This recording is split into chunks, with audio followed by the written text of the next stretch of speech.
नमस्कार, स्वागत आहे तुमचे आमच्या चॅनेलमध्ये। आवाज महामुंबईचा, शोध बातमीचा, कौल मनाचा। चला तर मग आमचे चॅनेल शेअर करा, लाईक करा आणि सबस्क्राईब करा। धन्यवाद। चौल भोवाळे दत्त मंदिरातील 40 किलो चांदी चोरीचा 4 वर्षाचा काळोख। दत्तभक्तांचे प्रश्न अनुत्तरित। प्रशासनाच्या निष्क्रियतेने जनतेचा रोष तीव्र। चौल भोवाळे दत्त मंदिरातील सुमारे 40 किलो चांदीची सिनेस्टाईल चोरी होऊन आता 4 वर्ष पूर्ण झाली आहेत, पण या गुन्ह्याचा तपास आजही अंधारातच भरकटत आहे। प्रशासनाच्या निष्क्रियतेला आणि अपुऱ्या तपासाला जनता थेट जबाबदार धरत असून भक्तांचा संताप शिगेला पोहोचला आहे। पोलीस निरीक्षक मुपडे यांच्या आश्वासनांना प्रश्नचिन्ह। चोर अजूनही मोकाट। त्या काळातील रेवदंडा पोलीस स्टेशनचे पोलीस निरीक्षक देवीदास मुपडे यांनी ग्रामस्थांना चोरांचा छडा लावून लवकरच जेरबंद करू असे ठाम आश्वासन दिले होते। मात्र वास्तविकता अशी की 4 वर्षांनंतरही चोर पकडले गेलेले नाहीत। एकही धागा हाती लागलेला नाही। तपास आजही तिथेच अडकलेला आहे। गाभाऱ्यात बूट घालून घुसलेल्या चोरांचे CCTV फुटेज, तरीही ठोस कारवाई नाही। सुमारे 700 पायऱ्यांवरील ऐतिहासिक दत्तस्थानी घडलेली ही चोरी आजही भक्तांना तितक्याच वेदनादायी। गाभाऱ्यात चोर बूट घालून प्रवेश करताना, परिसरात फिरताना, हातवारे करताना, येणं जाणं करताना सर्व हालचाली CCTVत स्पष्टपणे कैद झाल्या आहेत। तरीही ओळख पटवण्यात आणि अटकेत शून्य प्रगती। ही तिथेच प्रशासनाच्या कामगिरीवर मोठे प्रश्नचिन्ह निर्माण करतात।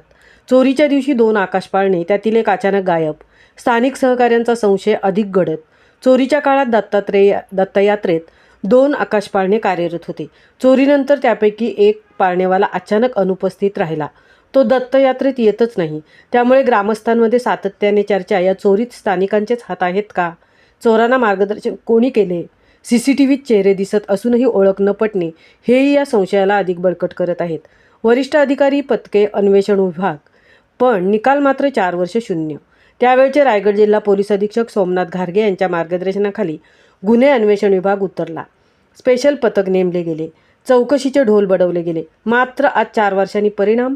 कुठलाही धागा नाही, कुठलाही सुगावा नाही। चांदी कुठे गेली? चोर कोण होते? अजूनही अज्ञात। अशी परिस्थिती भक्तांना संतप्त करतेच, पण प्रशासनाच्या पारदर्शकतेवरही प्रश्नचिन्ह निर्माण करते। आता जनतेची शेवटची आशा, सध्याचे रायगड जिल्हा पोलीस अधीक्षक आंचल दलाल मॅडम तपासाला गती देतील, चोरांना जेरबंद करतील आणि चांदीचा मागोवा लावतील, अशी ग्रामस्थांमध्ये मोठी अपेक्षा आहे। पण आजपर्यंत कारवाईचा अभाव पाहता भक्त प्रश्न विचारत आहेत की अखेर प्रशासनाची जबाबदारी कुठे हरवली? भक्तांच्या श्रद्धेवर घाला घालणारी ही चोरी मुद्द्यावर का येत नाही? दत्तयात्रा उंबरठ्यावर, सुरक्षा आणि तपासावरील शंका वाढल्या। उद्या लाखो भाविक दर्शनाला येणार असताना दत्त मंदिरातील सुमारे 40 किलो चांदी चोरीचा तपास थंड पडलेला असणे हे स्वतः प्रशासनाच्याच कार्यक्षमतेवर धोक्याची घंटा आहे। ग्रामस्थ व दत्तभक्तांचे स्पष्ट मत, चोरांचा जेरबंद, चांदीचा शोध आणि पारदर्शक तपास न झाल्यास भक्तांचा विश्वास कोसळेल। भक्तांचा कठोर इशारा, आता उत्तर द्यावेच लागेल। 4 वर्षांचा काळोख, तपासाचे शून्य परिणाम, चोर अजूनही मोकाट आणि प्रशासन शांत, ही स्थिती भक्तांना अजिबात मान्य नाही।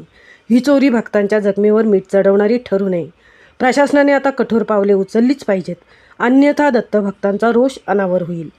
आवाज महामुंबईचा चॅनेलसाठी निलेश फुंडेंसह तृप्ती भोईर, चौल भोवाळे।